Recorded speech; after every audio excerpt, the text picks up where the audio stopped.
हाँ जी, नमस्कार, good morning. कैसे हैं आप लोग सभी? क्या हालचाल? सब एकदम बढ़िया। देखिए, आज मैं आपको आरपीएफ कांस्टेबल और एसआई जो हमारी भर्ती आने वाली है, 15 अप्रैल को इसका नोटिफिकेशन आ रहा है। 15 अप्रैल से ही फॉर्म भरना स्टार्ट होंगे और एग्जाम आप मानकर चलिए कि इसका अगस्त सितंबर के आसपास एग्जाम रहेगा। बाकी कितनी वैकेंसीज है, क्या योग्यता है, एग्जाम पैटर्न क्या है, इसके बारे में वीडियो ऑलरेडी मेरे यूट्यूब पे उपलब्ध हैं और उम्मीद है कि आपने वो देख भी लिए होंगे। नहीं देखे हैं तो देखिएगा, है ना। आज के इस वीडियो में हम सारी चीजें जो समझने वाले हैं वो ये कि प्रश्नों का लेवल क्या होता है, प्रश्नों का स्तर क्या होता है, पिछली बार किस प्रकार के प्रश्न पूछे गए थे, उन सारी चीजों को आज हम समझने वाले हैं। ठीक है भाई, तैयार हैं सब लोग? है ना। तो आपको प्रीवियस ईयर पेपर आज हम सॉल्व कराएंगे और बहुत अच्छे अच्छे सवाल जो हैं वो हम लेंगे। अगर आप इस साल रेलवे की तैयारी करने के मूड में हैं, रेलवे को आप टारगेट कर रहे हैं, तो ये एक वीडियो है जो आपके बहुत काम का है और बहुत अच्छी चीजें हमने रेलवे के विद्यार्थियों के लिए इस वर्ष प्लान करी है। आप इस वीडियो को देख लेना, इसको मैं डिस्क्रिप्शन में लगवा दूंगा, है ना। ये वीडियो 2 दिन पहले यानी 2 या 3 दिन पहले संडे को मैंने लाइव आकर एक जानकारी दी थी और शायद आप में से बहुत सारे लोगों ने देखा भी होगा, है ना। तो इसको देखिएगा, आपके लिए बहुत काम का वीडियो है ये। चलिए भाई, शुरुआत करते हैं फिलहाल। और आज रात को भी मैं आपसे मिलने वाला हूं। आज 8 बजे, आज रात को 8 बजे मैंने एक सेशन रखा है जिसमें मैं आपको दो चीजों को कंपेयर कराऊंगा कि आरपीएफ सब इंस्पेक्टर और क्योंकि मध्य प्रदेश सब इंस्पेक्टर एक बहुत लंबे समय से पेंडिंग है ना। तो इन दोनों में क्या अंतर है, क्या बेहतर रहेगा, जो लोग एमपीएसआई की तैयारी कर रहे हैं उन्हें सब इंस्पेक्टर आरपीएफ की तरफ जाना चाहिए या नहीं जाना चाहिए, तो आज रात को मेरा ये सेशन होने वाला है। तो आप रात को 8 बजे इसी चैनल पर आज ही लाइव आ जाइएगा, है ना। आज इसके बारे में हम बात करने वाले हैं। चलिए, फिलहाल इसको खत्म करते हैं, शुरू करते हैं अंताक्षरी। मैं आपको बता दूं कि अगर हम यहां प्रश्नों की बात करें तो आप यह मानकर चलिए कि लगभग 80% क्वेश्चंस इजी से मॉडरेट आते हैं और जो 20% क्वेश्चंस हैं वो मॉडरेट से थोड़े से हाई लेवल के आते हैं, है ना। मतलब आप समझिए कि 80% क्वेश्चन इतने आसान है और मैं आपको भी करके बताऊंगा, है ना। 20% क्वेश्चन है जहां थोड़ी सी मेहनत, थोड़ी सी चीजें लगेंगी। बाकी 80% क्वेश्चन इस एग्जाम में बहुत आसान आते हैं, काफी सिंपल सवाल आते हैं। बेसिक भी अगर आपका चैप्टर का अच्छा है, आप इसको बेहतरीन कर सकते हैं। ठीक है, तो पहला सवाल आपके सामने है, आंसर बताइए। ओम प्रकाश बघेल कह रहे हैं, कह क्या रहे हैं, बहुत कॉपी पेस्ट कर रहे हैं, होली ऑफर ऑनलाइन पे कब आएगा? ओम प्रकाश, अभी वीडियो में बने रहो, बीच में उसकी जानकारी में दूंगा, होली ऑफर कब आ रहा है ना। Very good.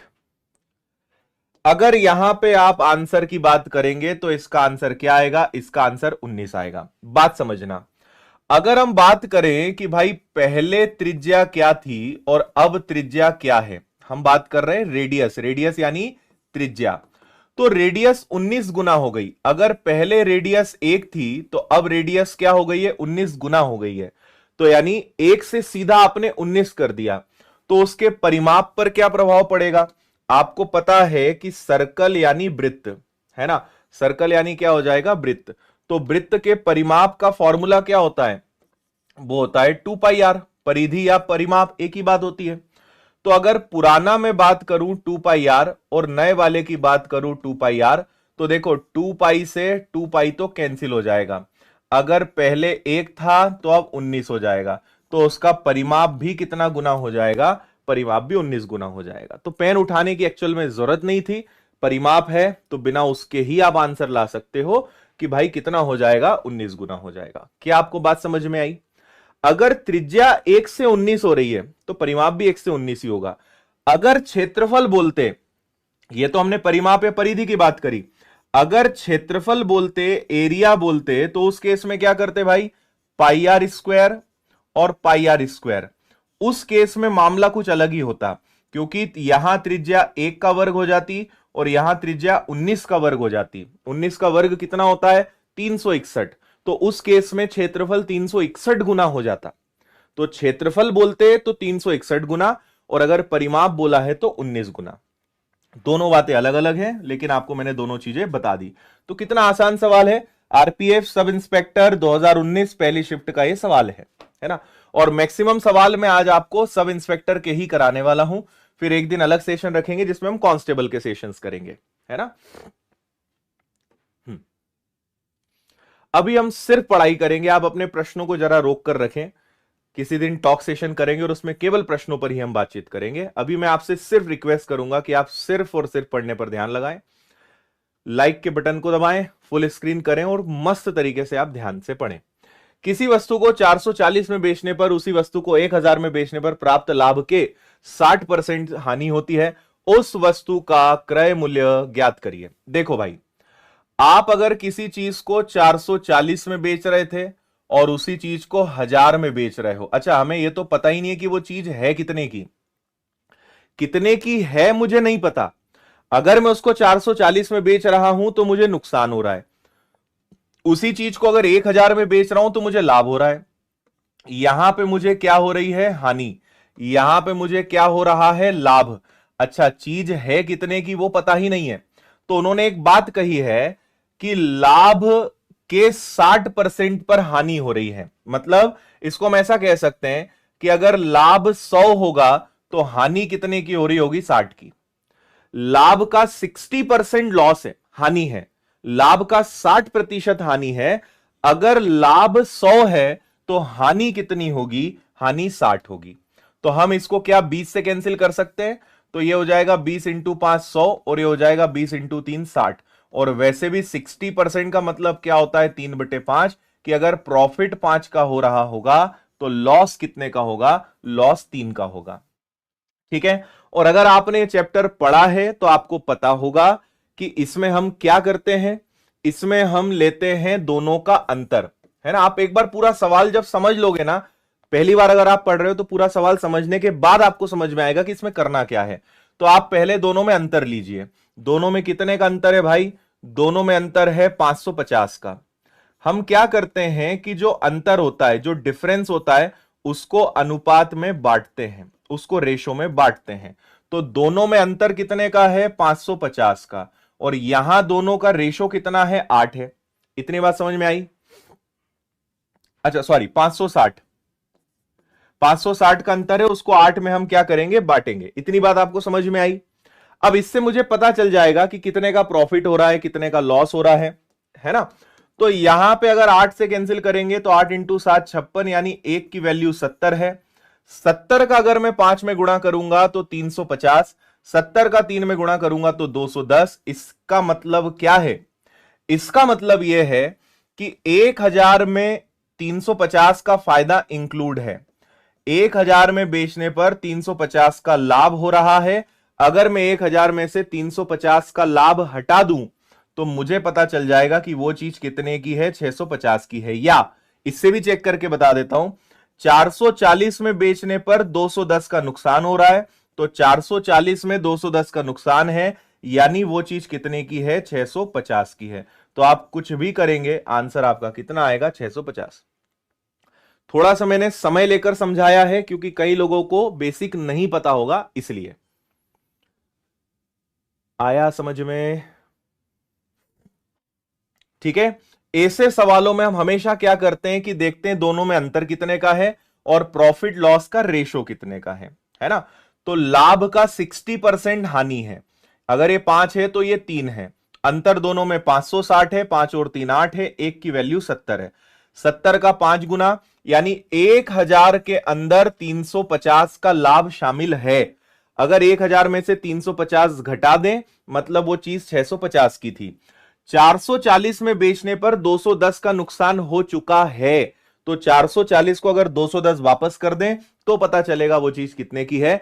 आपको परीक्षा में दोनों से आंसर नहीं चेक करना है, करना किसी एक से है। आपको मैंने बता दिया कि कैसे करना है। ठीक, ओके, क्लियर है सभी को? चलिए आगे। चक्रवृद्धि ब्याज और साधारण ब्याज, है ना। अब सिंपल इंटरेस्ट और कंपाउंड इंटरेस्ट पर बेस्ड सवाल है, CI and SI based question है आपके सामने। चक्रवृद्धि ब्याज और साधारण ब्याज पर 2 वर्षों के लिए निवेश की गई समान राशि पर अर्जित ब्याज के बीच का अंतर 76 रुपए है। यदि ब्याज दर प्रतिवर्ष 4% हो तो निवेश की गई राशि की गणना करें। देखो ये क्या है भाई, ये अंतर है।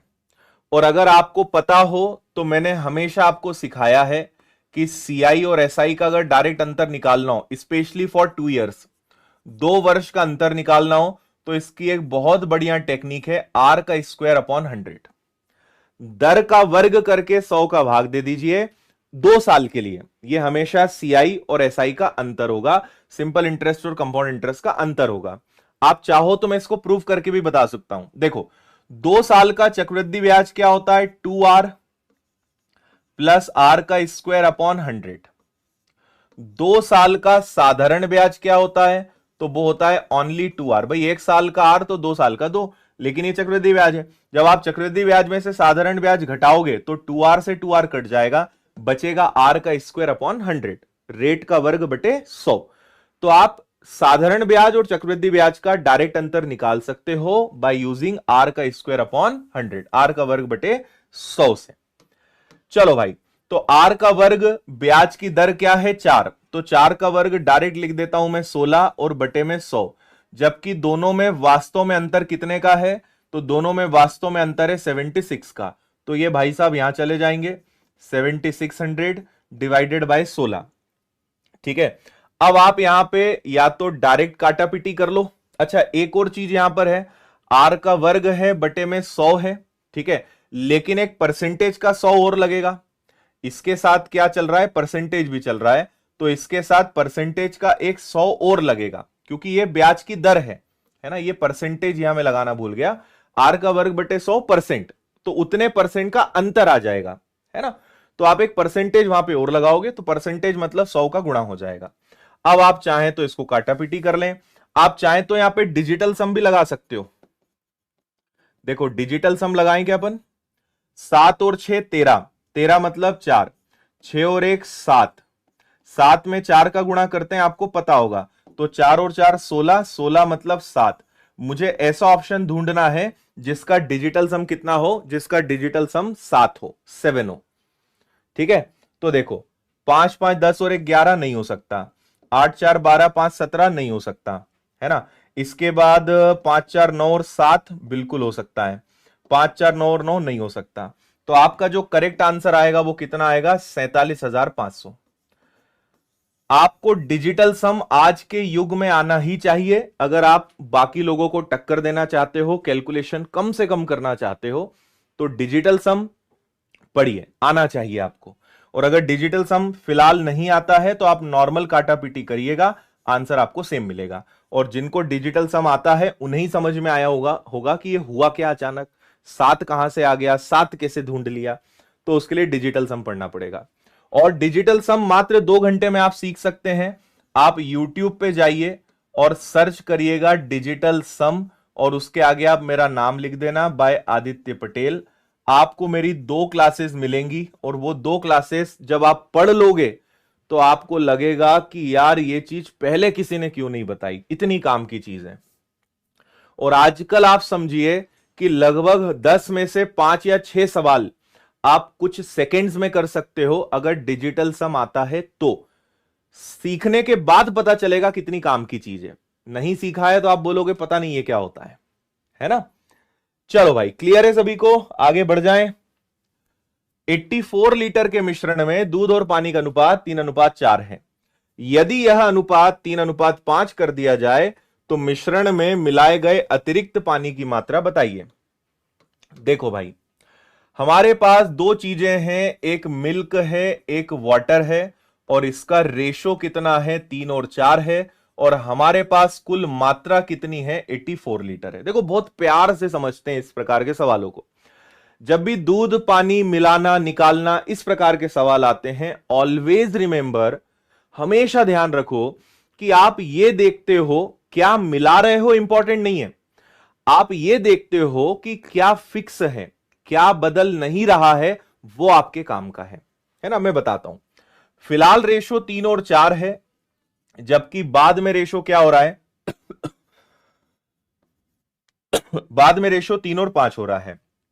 ठीक है, यदि अनुपात 3 और 5 कर दिया जाए तो मिश्रण में मिलाए गए अतिरिक्त पानी की मात्रा बताइए। भाई इन्होंने क्या बोला कि हमने पानी मिलाया, तो पानी मिलाया, दूध की मात्रा तो बदलेगी नहीं। तो समझना, आपके पास टोटल 84 लीटर है, 84 लीटर में दो चीजें हैं, 4 और 3 7, एक की वैल्यू कितनी आ गई 12। वैसे तो आंसर ही 12 है, बट मैं आपको पूरा प्रूफ करके बताता हूं। आंसर आ गया 12। कैसे? 12 तिया 36 और 12 इंटू 4 48। अब क्योंकि आप पानी मिला रहे हो, पानी मिक्स करोगे तो पानी की मात्रा बदलेगी, पानी बदलेगा तो पानी चेंज होगा, दूध तो सेम रहेगा। इसका मतलब दूध बाद में भी कितना रहेगा? 36 रहेगा। 3 बराबर 36 हो गया, बाद में 3 बराबर 36 हो गया, यानी 1 बराबर 12 और 1 बराबर 12 तो 5 बराबर 60। तो बाद में दूध कितना हो गया? 60, जो पहले से कितना है? 4, यानी कितना बढ़ गया? 12। तो ये डिटेल्ड हो गया कि 12 क्यों आया। पर अब हम क्या कर सकते थे? हम ये देख सकते थे कि सर मिल्क पहले भी 3 है, मिल्क बाद में भी 3 है, क्योंकि ये दोनों जगह सेम है। वाटर पहले 4 था, वाटर 5 हो गया, तो वाटर की वैल्यू 1 यूनिट बढ़ी। सिर्फ वाटर में चेंज आया है, वो 1 बढ़ा। और 1 की वैल्यू तो मुझे पहले से पता है ना कि भाई 1 यूनिट की वैल्यू 12 है, तो इसका मतलब क्लियर है कि पानी कितना बड़ा होगा? पानी 12 लीटर बड़ा होगा। इसलिए मैंने पहले ही बोल दिया कि 12 आंसर आएगा। क्यों आएगा वो मैंने आपको बताया। ठीक है,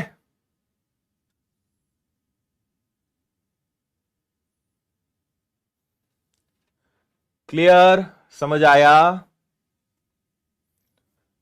दूध 36 था, 36 है, पानी 48, 4 से 5 हो गया, यानी पानी मात्र 1 यूनिट बढ़ा, और 1 बराबर कितना? 12।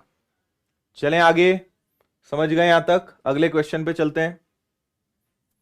अच्छा, आपको छोटी सी इंफॉर्मेशन दे देता हूं। विनर्स के एप्लीकेशन पर अमृत बैच नाम से रेलवे की सारी परीक्षाएं, अगर आप NTPC, group D, RPF, LP non tech और टेक्नीशियन, इन सब की तैयारी करना चाहते हैं कि सर सारी एग्जाम की तैयारी एक बार में हो जाए, तो आप रेलवे का फाउंडेशन बैच ज्वाइन कर सकते हो। विनर्स के एप्लीकेशन पे स्टार्ट हो चुका है।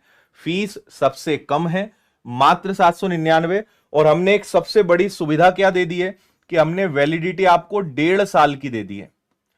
1.5 साल तक आपके पास कोर्स रहेगा। 11 शिक्षकों की टीम मिल रही है, बाकी तो बहुत सारी सुविधाएं हैं, नोट्स, मटेरियल है, सब चीजें हैं। और ऐसा आपको पूरे भारत में इतनी कम फीस, इतनी ज्यादा वैलिडिटी, इतने सारे टीचर्स और बहुत सारी सुविधाएं और बेहतरीन क्वालिटी कोई भी नहीं दे रहा है। ये मैं एकदम कॉन्फिडेंस के साथ आपको बोल सकता हूं। तो अच्छा मौका है, अभी बैच स्टार्ट हुआ है, आप जुड़ सकते हैं। और आप चाहें तो रेलवे के साथ मेरा मैथ्स का फाउंडेशन कोर्स भी बहुत कम में ले सकते हो। पूरा मैथ्स का मेरा सिंगल कोर्स 999 में आपको कॉम्बो मिल जाएगा, दोनों मिल जाएंगे, तो आप ये भी ले सकते हो। बाकी सारी सुविधाएं रहेंगी, मॉक टेस्ट, मटेरियल, पीडीएफ, सब चीजें आपको इसके अंतर्गत मिलने वाली है। ठीक है, और वैलिडिटी हमने पहले 12 महीने पे लॉन्च किया था, लेकिन सभी के लिए हमने इसको 18 महीने कर दिया है। तो आपने पहले अगर ले भी लिया है तब भी 18 महीने मिलेगा, अभी भी लोगे तब भी 18 महीने में मिलेगा, लेकिन ये कुछ ही दिनों के लिए हमने प्रयास किया है, तो आप चाहें तो इससे जुड़ सकते हैं, है ना। RPF, SI, constable, NTPC, group D, technician, सब परीक्षाओं की आपकी तैयारी इसमें हो जाएगी। बस टेक्नीशियंस एलपी का नॉन टेक पार्ट कवर होगा, टेक्निकल इसमें नहीं पढ़ाया जाएगा, है ना। बाकी सारे विषय, maths, physics, reasoning, geography, static, GK, biology, chemistry, history, constitution, सब मिलेगा। प्रीवियस ईयर्स के क्वेश्चंस की प्रैक्टिस कराई जाएगी, यानी हर चीज इसके अंदर इंक्लूड है।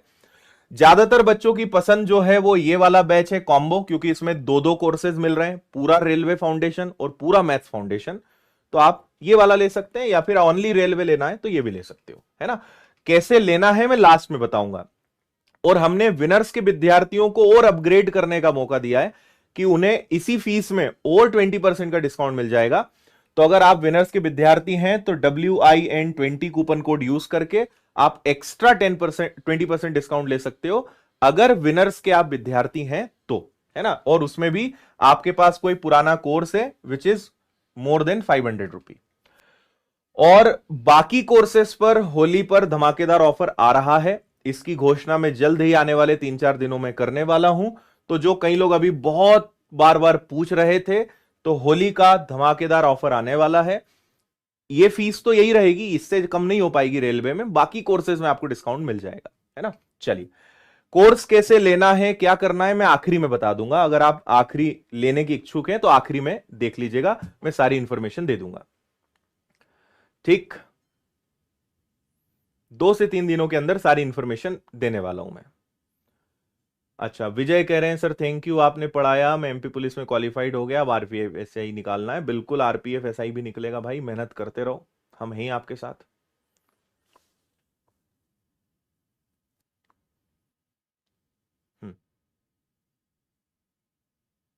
ट्रिग्नोमेट्री में पकड़ कैसे बनाए अजय, उसको पढ़ना पड़ेगा तो वो मजबूत हो जाएगा।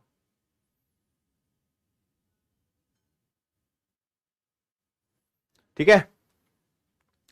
मार्टिन ने अपने वेतन का 13% नेत्रहीन लोगों के लिए काम करने वाली संस्था को, अपने वेतन का 12% अनाथालय, ये केवल हिंदी में है, सवाल बड़ा है इसलिए इंग्लिश में अलग स्क्रीन पर है ना।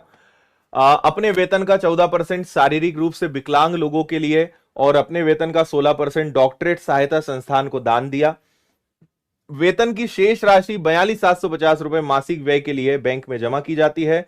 तो अनाथालय में दान की गई राशि ज्ञात कीजिए। देखो भाई, हम जानते हैं कि परसेंटेज की दुनिया में हर चीज अपने आप में क्या होती है, 100% होती है। हर चीज क्या होती है, 100% होती है। तो इस भाई ने 13% नेत्रहीन लोगों को दान कर दिया, है ना, 12% अनाथालय को दान कर दिया, इसके बाद 14% शारीरिक रूप से विकलांग लोगों को दान कर दिया, फिर अपना 16% जो है वो किसको दे दिया, डॉक्टरेट सहायता संस्थान को दे दिया। तो ये कितना हो गया, ये हो गया 25 और ये हो गया आपका कितना, 30। यानी इन सबको मिलाया जाए तो उसने 55% अपने वेतन का दान कर दिया।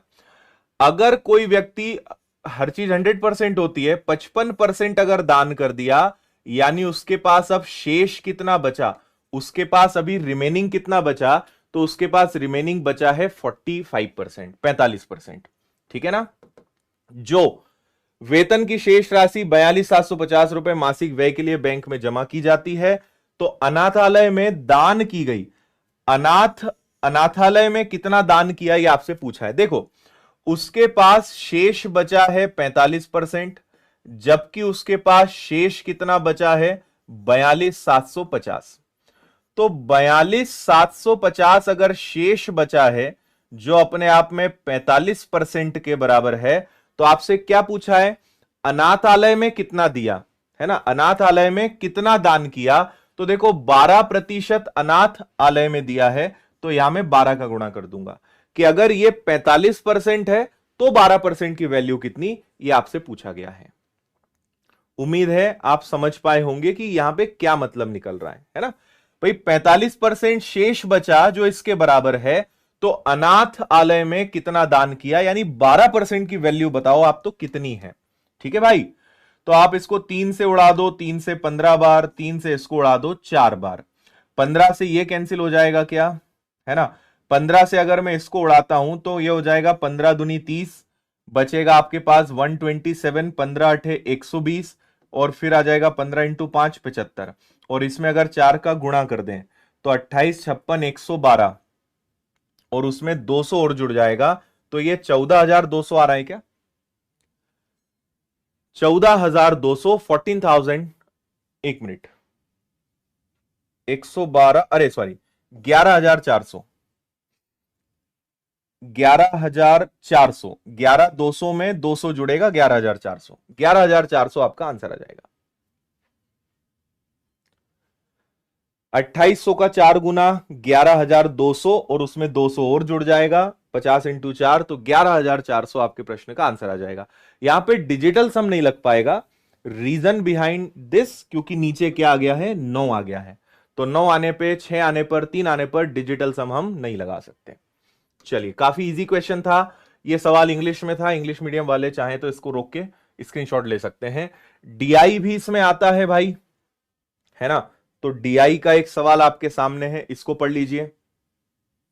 और कभी भी ग्राफ वाले, डीआई वाले क्वेश्चन से डरना ही नहीं, सबसे आसान होते हैं, बस इसको, इसमें पूरा खेल है अच्छे से प्रश्न को पढ़ना, और नहीं तो अभी आप खुद देखना, इसमें दो ही चीजों का रोल है, सबसे पहले प्रश्न को अच्छे से रीड करिए और उसके बाद कैलकुलेट करिए। सिर्फ दो काम है इसमें, रीड एंड कैलकुलेट। पढ़ो और कैलकुलेट करो, इसके अलावा कोई काम नहीं है। ठीक है, रीड एंड कैलकुलेट। क्या कह रहे हैं समझते हैं। निम्नलिखित ग्राफ को छोड़ो, यहां से देखो। एक प्रकाशक कंपनी की 5 शाखाओं की लगातार 2 वर्ष 2010 और 2011 में दी गई पुस्तकों की बिक्री दी हुई है ना भाई। अलग अलग प्रकाशक की 5 शाखाएं हैं, है ना, और उसमें कितना कितना, जैसे जो ब्लू कलर है, ये जो ब्लू कलर है ये 2010 को रिप्रेजेंट कर रहा है, और जो ऑरेंज कलर है ये 2011 को रिप्रेजेंट कर रहा है। तो 2010 में कितनी किताबें बिकी तो 2011 में कितनी बिकी, और ये अलग अलग दुकानें हैं, है ना, ये अलग अलग उसके आउटलेट्स हैं। क्लियर दिख रहा है, या आपको ऐसे दिखा देता हूं, अभी देखो, है ना।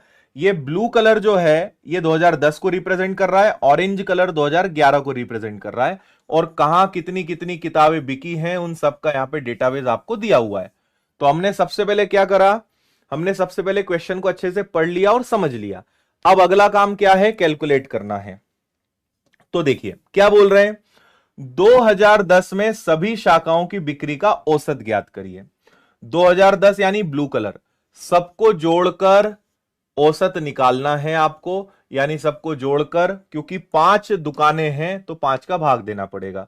तो ये आ गया भैया 46, इसके बाद आ गया आपका 78, इसके बाद आ गया आपका 68, इसके बाद आ गया आपका 57, और इसके बाद आ गया आपका 91। इन सबको जोड़कर किसका भाग देना है, 5 का, तो आपको औसत मिल जाएगा।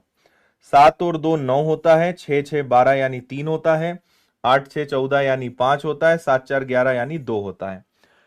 आपको जानकर आश्चर्य होगा, लेकिन हम पता है यहां पे क्या कर सकते हैं, हम यहां पर भी डिजिटल सम लगा सकते हैं। भाई देखो, रिस्क नहीं लेना है, डिजिटल सम नहीं आता, सबको जोड़ के 5 का भाग दे दो, कोई दिक्कत नहीं है। पर मेरी आदत है कि हमेशा हमारे पास ऑल्टरनेट मेथड्स होनी चाहिए, हमें हमेशा और पता होना चाहिए कि और क्या अच्छा कर सकते हैं।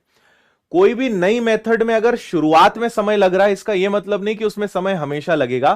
प्रैक्टिस होने पर चीजें आपके लिए आसान होती है। मैं आपको बताता हूं, देखो 6 और 4 10 का मतलब 1 हो गया, 8 7 15 का मतलब 6 हो गया, 8 6 14 का मतलब 5 हो गया, 7 5 12 का मतलब 3 हो गया, 9 और 1 का मतलब 1 हो गया, है ना। अब सबको जोड़ो, तो यहां पे अगर आप जाओगे तो 6 और 3 9 गया, तो 5 6 और 1 7। अच्छा 7 आ गया, 5 होने पे हमेशा क्या करते हैं, 2 का गुणा करते हैं, तो 7 का दुगना हो गया 14, और 14 का मतलब क्या हो गया, 5। ऐसा ऑप्शन ढूंढिए जिसका डिजिटल सम 5 हो। तो 6 और 8 होता है 14, और 14 का मतलब 5, तो हमारा आंसर क्या हो जाएगा, 68। मैंने जोड़ा भी नहीं और डिजिटल सम से सॉल्व कर दिया। अदरवाइज आप सबको जोड़ लीजिए, सबको जोड़ रहे होंगे तो शायद 340 आ रहा होगा, 340 में 5 का भाग देंगे 68 आ जाएगा। लेकिन आपको पता ही है, मुझसे पढ़ोगे तो कुछ तो नया आपको मैं सिखाऊंगा ही।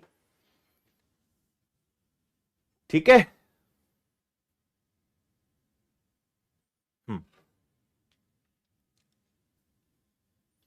5 होने पे हमेशा 2 का गुणा करते हैं, क्योंकि 5 को 2 से गुणा करते हैं, 5 दूनी 10, 10 मतलब 1, तो वो 1 कब बनता है, जब आप 2 का गुणा करते हैं। इसलिए हमने क्या करा, नीचे 2 का गुणा, ऊपर भी 2 का गुणा, 14, 14 मतलब 5। अब आप बताओ कि क्या ये क्वेश्चन टफ था, तो जवाब होगा बिल्कुल नहीं, काफी आसान था, है ना। मैंने आपको मूल मंत्र बता दिया, प्रश्न को ढंग से अगर पढ़ोगे, सिर्फ कैलकुलेशन करना होता है, बाकी कुछ नहीं होता ऐसे सवालों में। अभी और आएगा आगे, ये इसी का इंग्लिश वर्जन है। चलो भाई आगे अगला सवाल है, एक व्यक्ति हॉस्टल से कॉलेज तक साइकिल से 15 किलोमीटर प्रति घंटे की गति से यात्रा करता है, फिर 4.5 मिनट देरी से पहुंचता है। देखो, अगर 15 किलोमीटर प्रति घंटे की चाल से चलता है तो 4.5 मिनट की देरी से पहुंचता है। अगर 20 किलोमीटर प्रति घंटे की चाल से चलता है तो 4.5 मिनट पहले पहुंच जाता है। देरी से पहुंचता है और पहले पहुंच जाता है। अब इसको करने के 2-3 मेथड्स होते हैं।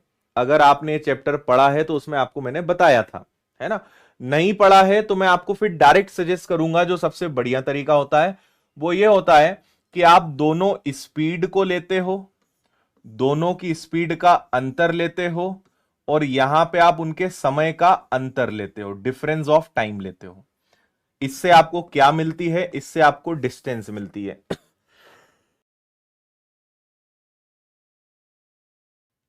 सबसे अच्छा तरीका है ऐसे सवालों को करने का। और आपको पता होगा कि जब भी जल्दी पहुंचता है और लेट पहुंचता है तो वो हमेशा जुड़ता है। अगर दोनों समय जल्दी जल्दी होते तो हम घटाते, अगर दोनों लेट लेट होते तब भी हम घटाते, लेकिन जल्दी और लेट कभी आपसे कहा है तो वो हमेशा जुड़ेगा। जल्दी और लेट है तो वो हमेशा क्या होगा? जुड़ेगा। चलो भाई, तो एक स्पीड 15 है, एक स्पीड 20 है, 15 और 20 का अंतर 5 है। समय पे आ जाओ, लेट पहुंचा जल्दी पहुंचा जुड़ेगा, 4.5 4.5 कितना हो जाएगा? 9। पर क्योंकि मिनट है तो घंटे में बदलने के लिए 60 का भाग देना पड़ेगा। अगर वो ऑलरेडी घंटे में होता तो मुझे कुछ नहीं करना पड़ता, पर वो मिनट है, घंटे में बदलने के लिए 60 का भाग देना पड़ेगा। बस अब इसको सॉल्व कर लो। तो देखना, 20 से कैंसिल करोगे 3 बार, 3 से कैंसिल करोगे 3 बार, 5 से कैंसिल करोगे 3 बार, 3 तिया क्या हो जाएगा? 9। तो कॉलेज से उसकी दूरी कितनी है? हॉस्टल और कॉलेज की दूरी कितनी है? 9 किलोमीटर। आपका आंसर है 9।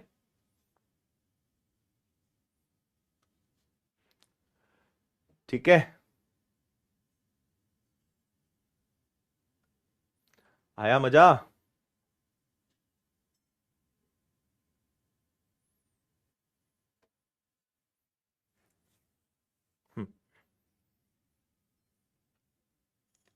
क्लियर? कौनो दिक्कत? चलिए आगे।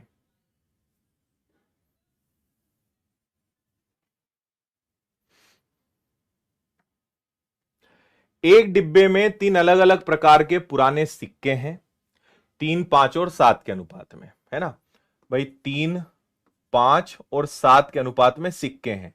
ये बेसिकली क्या है? ये सिक्कों की संख्या है, ये बेसिकली नंबर ऑफ कॉइन्स है। इसमें कितने प्रकार के सिक्के हैं? 1 रुपए के सिक्के हैं, 5 रुपए के सिक्के हैं और 10 रुपए के सिक्के हैं। बक्से में रखे सिक्कों की कुल कीमत 686 है। तो आपसे कहा है कि 10 रुपए के कितने सिक्के होंगे। बहुत ही आसान क्वेश्चंस होते हैं ये कॉइन्स वाले। ठीक है, तैयार सब लोग? अग्निवीर का अलग से वीडियो डालेंगे मोहित हम, अभी आप पढ़ लीजिए, है ना। तो आपको पता है कि भाई जो संख्या दी हुई होती है ना, हम मान लेते हैं कि इतने ही सिक्के हैं, है ना। सोचो, अगर 1 रुपए के 3 सिक्के हुए तो कितने रुपए हुए? 3। 5 रुपए के 5 सिक्के हुए तो कितने रुपए हुए? 25। और 10 रुपए के 7 सिक्के हुए तो कितने रुपए हुए? 70। लेकिन वास्तव में हमारे पास है कितना? वास्तव में हमारे पास 686 है। तो भाई इसको जोड़ दो, 7 और 2 9, यानी ये किसके बराबर है? 98 के। जबकि ये किसके बराबर है? 686 के। बताओ 98 से कटेगा क्या? ठीक है, 98 से कटेगा क्या? तो आप कहोगे हाँ सर ये 7 बार कट जाएगा, है ना। 98 से कटेगा 7 बार, यानी 1 की वैल्यू कितनी आ गई भाई? 1 की वैल्यू 7 आ गई। आपसे क्या पूछा है? 10 रुपए के सिक्कों की संख्या बताइए। तो 7 का 7 में गुणा कर दीजिए, 7 का 7 में गुणा कर दीजिए, 49 कॉइन्स होंगे, 49 सिक्के होंगे किसके? 10 रुपए के, यानी डी। 49 कॉइन्स, 49 सिक्के किसके होंगे? 10 रुपए के। हाँ हाँ, स्पेशल मैथ्स का भी कोर्स ले सकते हो भाई आप, मैथ्स फाउंडेशन अलग से भी ले सकते हो सिंगल।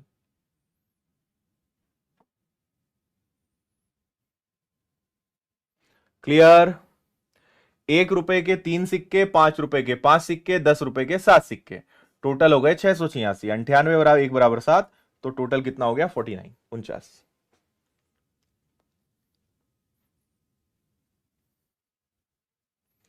ओके।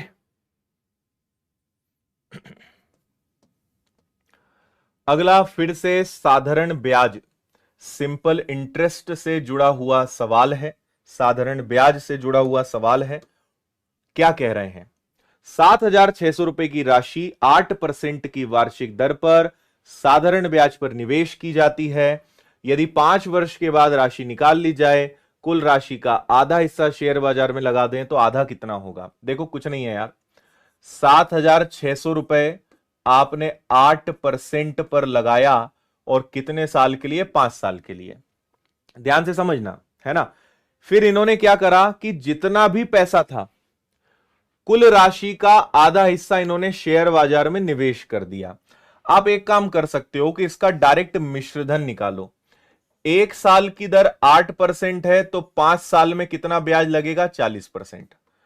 और मैं आपसे कहूं कि बताओ मिश्रधन कितना, तो भाई मूलधन हमेशा होता है 100 और ब्याज हो गया 40, तो टोटल मिश्रधन कितना हो गया?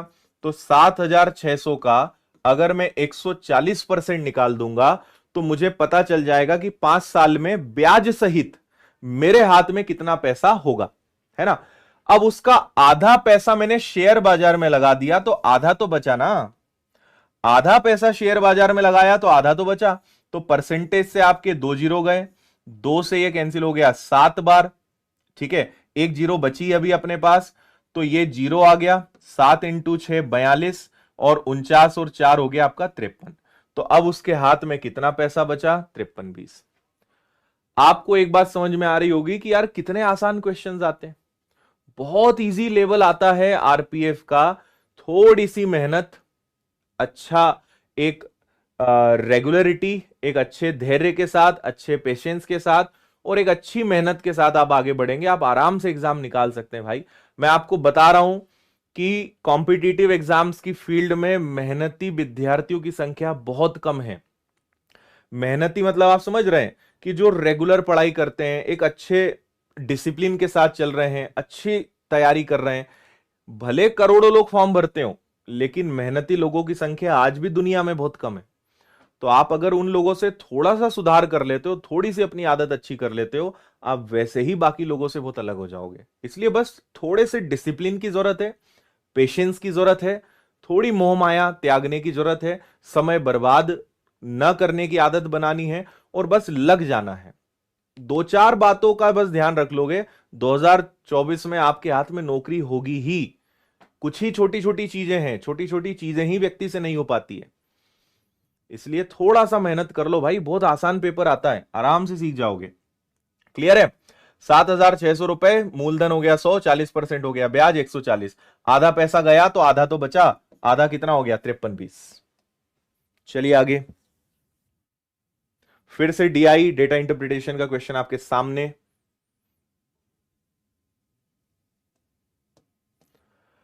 निम्नलिखित समय पर ग्राफ का अध्ययन करें और आधार पर प्रश्न का उत्तर दें। छोड़ो, अब देखो मैंने आपको पहले ही बताया, पहला तरीका है रीड, दूसरा तरीका है कैलकुलेट। पहले अच्छे से पढ़ेंगे उसके बाद कैलकुलेट करेंगे, है ना। तो प्रकाशक कंपनी की 5 शाखाओं की लगातार 2 वर्ष 2010, अरे तो वही है, वही ग्राफ है, बस सवाल इस बार उसी से आया है ना। वही ग्राफ है जो हमने पढ़ा था 2010 और 2011। और देखो ठीक है, शाखा C2, शाखा C2 के दोनों वर्ष में की गई कुल बिक्री और शाखा C4 के दोनों वर्ष में की गई कुल बिक्री का अनुपात है। भगवान, इतना आसान। C2 शाखा के दोनों वर्ष की बिक्री और C4 की बिक्री का अनुपात बताओ, तो इनको जोड़ दो भाई। 8 और 6 14 का 4 हासिल का 1, 8 7 15 और 1 कितना हो गया? 16। इधर आ जाओ तो 7 और 4 11 का 1, 8 5 13 और 1 14। क्या ये और कट सकते हैं? तो काट दो, नहीं कट सकते हैं तो यही आंसर है आपका, खत्म। ठीक है, अब बताओ क्या था इसमें।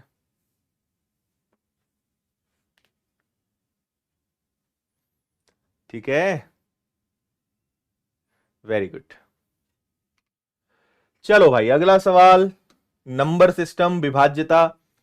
जो मैथ्स फाउंडेशन वाले हैं वो आपको पता ही है, शाम को अपना नंबर सिस्टम चल रहा है और ये आने वाला है उसमें।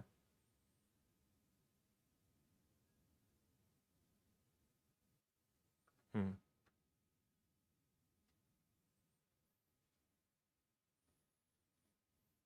इस बार लेवल अच्छा आएगा। तो हम कहां बोल रहे हैं कि लेवल अच्छा नहीं आएगा, हम है ना। हम क्यों हैं यहां पर? लेवल तो आपका अच्छा करा देंगे, पर जितना लेवल आता है पहले वहां तक तो पहुंचो। किसी संख्या को 119 से भाग दिया जाता है तो शेष 10 आता है। देखो भाई, दुनिया का अगर सबसे आसान सवाल कोई मुझसे पूछे तो मैं इस सवाल को कहता हूं, इस प्रकार के सवाल को, और आप भी अभी बोलोगे कि क्या है और ये क्यों पूछते हैं, मुझे आज तक समझ नहीं आया। किसी संख्या को 119 से भाग दिया तो शेष 10 बचा, उसी संख्या को अगर 17 से भाग देंगे तो शेष क्या बचेगा। तो इसमें होता क्या है कि हम हमेशा शेषफल में भाग देते हैं। भाई 119 से भाग दिया तो 10 बचा, 17 से भाग देंगे तो क्या होगा, तो 10 तो बचा ही है, यानी उतना भाग तो जाएगा ही, और 10 को 17 से भाग दोगे तो भाग जाएगा ही नहीं, यानी शेष अभी भी 10 ही बचेगा। तो 10 आपका आंसर है।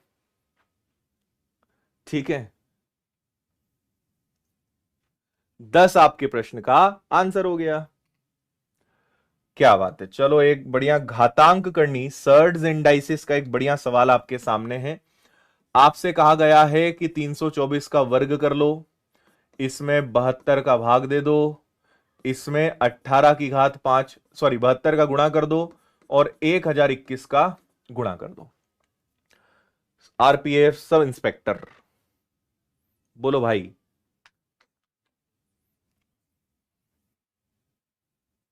हम्म।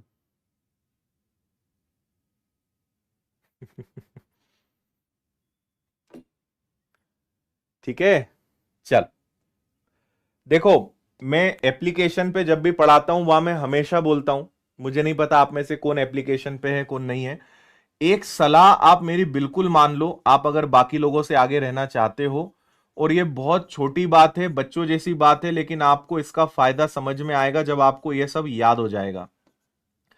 30 तक के पहाड़े, जिसको इंग्लिश में टेबल्स कहते हैं, बिल्कुल याद करना ही चाहिए। 50 तक के वर्ग, जिसको इंग्लिश में स्क्वायर्स कहते हैं, याद होना ही चाहिए। 30 तक के घन, जिसको इंग्लिश में क्यूब्स कहते हैं, ये आपको याद होना ही चाहिए, है ना। बात बड़ी छोटी है, लेकिन मैथ्स में एक समय पे आके आपसे सब बनने लगता है, आपको सिर्फ समय लगता है तो उसको कैलकुलेट करने में। हर बच्चा कहता है सर मुझे समय बहुत लग रहा है, लेकिन जब मैं पूछता हूं कि तुम कैलकुलेशन को अच्छा करने के लिए क्या कर रहे हो, तो वो कहता है कुछ भी नहीं कर रहा हूं सर मैं। आप करना तो शुरू करिए, आप इतने बड़े एग्जाम की तैयारी कर रहे हैं, इतने कैलकुलेशन वाले क्वेश्चंस को आप प्रिपेयर कर रहे हो, आपका बेसिक कैलकुलेशन अच्छा होना चाहिए। अभी आपको समझ में आएगा, इस सवाल में मैं बताऊंगा, छोटी छोटी चीजें याद होंगी तो आप बड़े बड़े सवालों को यूं ही निपटा दोगे, वैसे ही सॉल्व हो जाएगा। इसलिए आपको मेरी एडवाइस है, आप 15 दिन, 20 दिन, एक महीने, जितना समय लगे लो, लेकिन इतना याद करो, ये आपके बहुत काम की चीज है। आप बाकी लोगों से बहुत फास्ट हो जाओगे अगर ये 2-3 काम भी आपने अच्छे से कर लिए। और उदाहरण मैं आपको अभी दे रहा हूं, अभी देखो आपको अगर याद हो कि भैया 324 तो 18 का वर्ग होता है, यही पहली स्टेप है। 72 क्या होता है, ये 18 चौक 72 होता है, और नीचे क्या है, 18 की घात 5 है, और यहां क्या है, 1021 है। ये क्या हो गया, 2 दूनी 4। देखो 18 की घात 4 और 18 की घात 1 आधार समान होने पे घातें जुड़ती हैं, तो 18 की घात 5, नीचे भी 18 की घात 5। समझ गए, आपको आंसर ही दिखने लगेगा अब थोड़ी देर में। ये 5 से 5 गया, 4 का गुणा करना है, 4084, ये आंसर आ गया आपका। ठीक है, 1021 में 4 का गुणा कर दो, 4084, डी आपका आंसर है। अब कई लोग यही सोचते रह जाएंगे कैसे काटा पीटी करें, क्या करें, 324 का क्या करें। अरे याद होगा तो दिमाग चलेगा ना कि 18 का वर्ग है। और प्रश्न इतने स्मार्टली डिजाइन होते हैं कि जिनके बेसिक्स अच्छे हैं वो तुरंत पकड़ लेते हैं। जैसे कई लोग इस बात की शिकायत करते हैं ना, हमें तो समझ ही नहीं आता क्या करना है। अरे तुम्हारे बेसिक ही ढंग के नहीं है, तुमने बेसिक को ही सुधारने के लिए काम नहीं करा। बेसिक्स तो मजबूत करो, अपने आप चीजें दिखने लगती हैं, है ना। बेसिक्स अच्छे हैं, प्रैक्टिस अच्छी है, सब मजे से चीजें सॉल्व होती है। 18 की घात 4 और 18 की घात 1, तो 18 की घात 5 आधार समान होने पर घातें जुड़ती हैं, तो 4 और 1 5 गया, 4 का गुणा कर दो, आंसर आ गया 4084। चलो अगला, कोई दुकानदार किसी वस्तु के क्रय मूल्य में 46% की वृद्धि करता है और उसे बेचने पर अंकित मूल्य पर 46% का डिस्काउंट देता है, कुल कितने प्रतिशत। देखो भाई, पहले 46% रेट बढ़ाया और बाद में 46% रेट कम कर दिया, है ना। पहले 46% इंक्रीज किया, फिर 46% डिक्रीज किया। तो ऐसे क्वेश्चंस में आपको मैंने हमेशा कहा है आर का स्क्वायर अपॉन 100, ये बेस्ट टेक्निक है। ये जो टेक्निक है परसेंटेज में लगती है, ये टेक्निक आपके कंपाउंड इंटरेस्ट में लगती है, और आज एक सवाल बता चुका हूं। और ये टेक्निक देखो प्रॉफिट एंड लॉस में भी लगती है।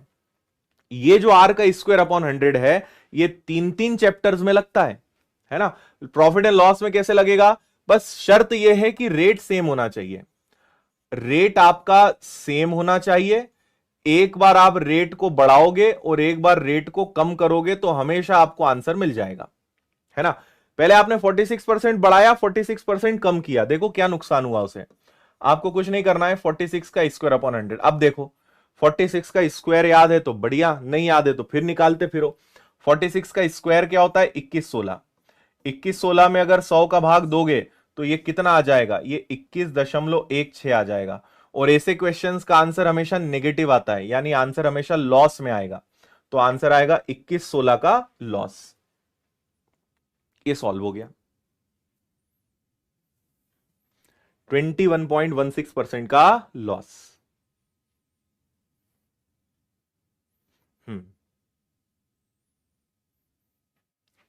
क्लियर? चलिए आगे।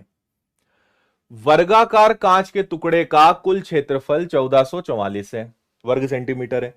एक टेबल के ऊपर रखा गया है, मेज और कांच के टुकड़े के किनारे के बीच की चौड़ाई 9 है, टेबल की लंबाई ज्ञात करिए। देखिए अब मेंसुरेशन आ गया।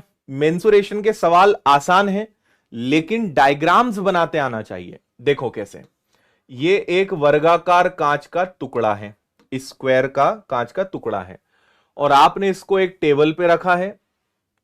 मेज और कांच के टुकड़े के किनारे के बीच की चौड़ाई 9 है। तो इसको आपने एक टेबल पे रखा है। कैसे रखा है टेबल पे, वो मैं आपको बताता हूं। आपने इसको एक टेबल पे रखा, ठीक है। देखो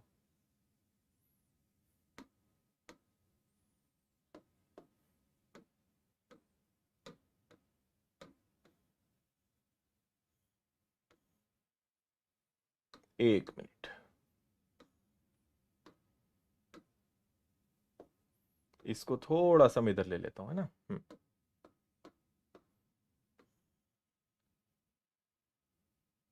ये हो गई भाई स्थिति। अंदर ये एक बड़ा टेबल है और इस टेबल पे एक कांच रखा हुआ है, और इसका एरिया कितना है? इसका एरिया 1444 स्क्वायर सेंटीमीटर है। और मेज और कांच के टुकड़े के बीच की जो चौड़ाई है, इनके बीच की चौड़ाई कितनी है? 9 है। तो अगर इधर 9 है तो इधर भी 9 होगी, है ना। तो आपसे कहा है टेबल की लंबाई ज्ञात करें, इसकी लेंथ ज्ञात करनी है, यहां से लेकर यहां तक लेंथ कितनी होगी। तो एक बात समझना, मुझे पता है कि भाई यहां से यहां तक तो 9 है और यहां से यहां तक 9 है। अगर मुझे इस कांच के टुकड़े की लंबाई पता चल जाए तो मेरा टेबल जो है उसकी लंबाई भी मुझे पता चल जाएगी।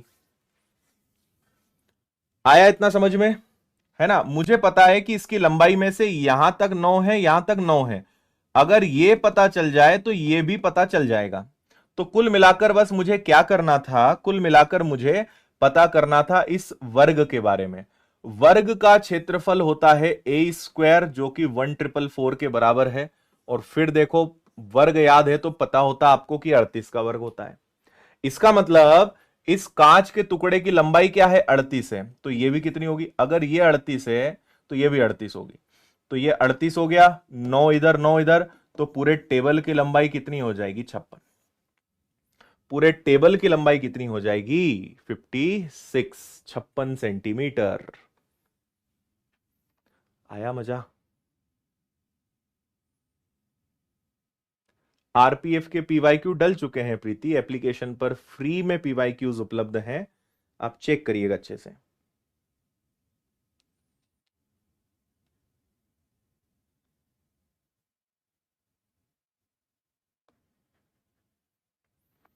क्लियर?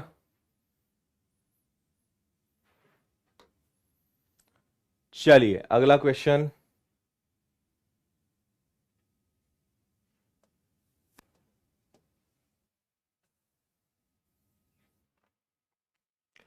एक ट्रेन को 204 मीटर लंबे पुल को पार करने में 57 सेकंड का समय लगता है। देखो कभी भी कोई भी ट्रेन पार करे, एक पुल को, एक ब्रिज को पार करना है तो उसे पार करने में कितना समय लगेगा? 57 सेकंड लग रहे हैं। और ब्रिज की लंबाई कितनी है? तो 204 है ना। यही ट्रेन जब एक सिग्नल बोर्ड को पार करती है, सिग्नल बोर्ड को पार करने का मतलब होता है खुद को ही पार करना। तो ट्रेन जब स्वयं को पार करती है तो 23 सेकेंड्स लगते हैं, है ना।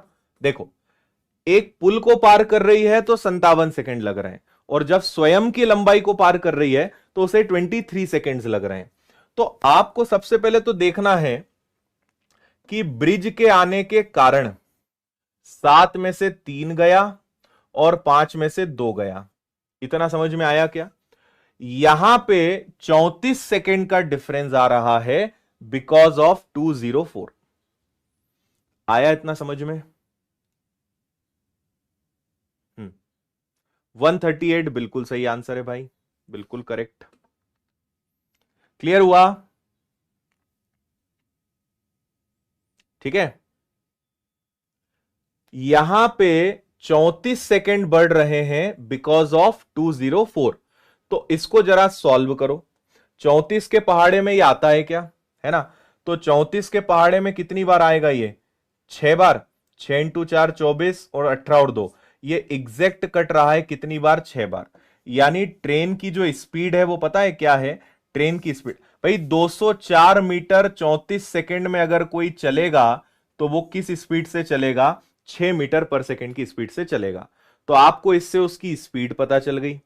अब इस स्पीड से 6 मीटर पर सेकेंड की स्पीड से अगर ट्रेन को हम चलाते हैं तो भाई ट्रेन कितने सेकेंड तक चलती है? 23 सेकेंड तक। तो 6 तिया 18, 12 और 1 13। तो लेंथ ऑफ ट्रेन की जो लंबाई है वो कितनी है? 138। ट्रेन की स्पीड है 6 और वो 23 सेकेंड तक चल रही है। तो 23 सेकेंड तक अगर चलेगी तो कितनी दूरी तय करेगी? इतनी, और ये दूरी खुद की ही है। तो ट्रेन की लंबाई कितनी आ गई? 138, 138। क्लियर? समझ आया? चलिए, तो अगला ये सवाल अब हम आपको होमवर्क में दे रहे हैं। बहुत ही आसान क्वेश्चन है चक्रवृद्धि ब्याज का। आप इसका आंसर मुझे कमेंट करके बताइएगा। सेशन कैसा लगा ये भी मुझे बताना आप लोग, है ना।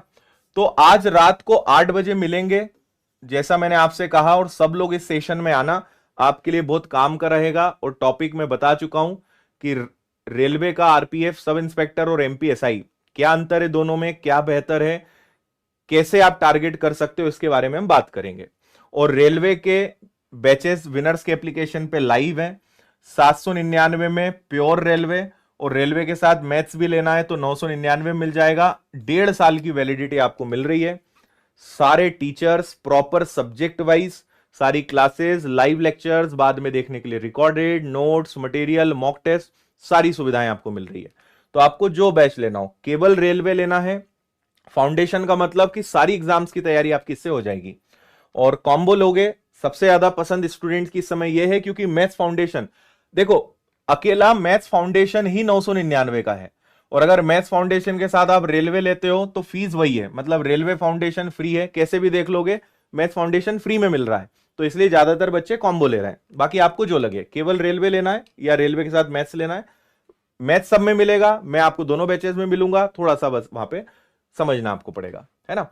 और विनर्स के जो पुराने विद्यार्थी हैं, अगर वो WIN20 कूपन कोड का यूज करेंगे तो उन्हें दोनों ही बैचेस पर एक्स्ट्रा 20% और फीस कम हो जाएगी। पर आपका विनर्स के एप्लीकेशन पे कोई कोर्स खरीदा होना चाहिए, और वो कोर्स एटलीस्ट 500 से ज्यादा का होना चाहिए पुराना, तभी आप इसको अप्लाई कर पाओगे, अदरवाइज वो फेल्ड दिखाएगा आपको, है ना। और एक वीडियो है जो इसकी सारी जानकारी इस वीडियो में मैंने दी हुई है, तो ये वीडियो आप लोग देख लेना। और अगर आपको इंदौर आके पढ़ना है, ऑफलाइन आके पढ़ना है, तो रेलवे, एसएससी, महिला सुपरवाइजर, बैंकिंग, सबके नए बैचेज आ रहे हैं। आप इन बैचेज में एडमिशन ले सकते हैं बहुत कम फीस में, है ना। इतनी कम फीस 1 या 2 बार ही साल में होती है, होली दिवाली पे।